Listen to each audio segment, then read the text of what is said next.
Mari Mari, compi chiqueche. Hola a todos los niños y niñas. Acuita Peú. Llegó la primavera. Acuita Ciumen. Llegaron también las abejas para polinizar diferentes tipos de flores. Estas son muy trabajadoras. Rayuelagun. Están floreciendo las plantas. Hay diferentes colores. Shoyuleigun. Están brotando todas las semillas. Es tiempo de tucucán, de hacer nuestra huerta. Podemos ver que todo en la naturaleza comienza a crecer, comienza a brotar de la tierra.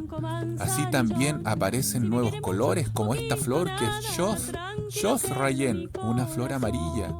Y tenemos también los árboles frutales que comienzan a dar sus primeras flores para tener después unos ricos duraznos, unas ricas manzanas, unas ricas cerezas. En esta época también llegan los pichique ayahual, los pollitos.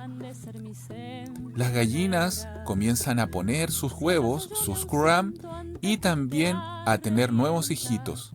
Esta es una época muy linda para hacer huerta, para disfrutar de la naturaleza, para ver las flores y los nuevos animales que están naciendo. Peucayal con pichiqueche.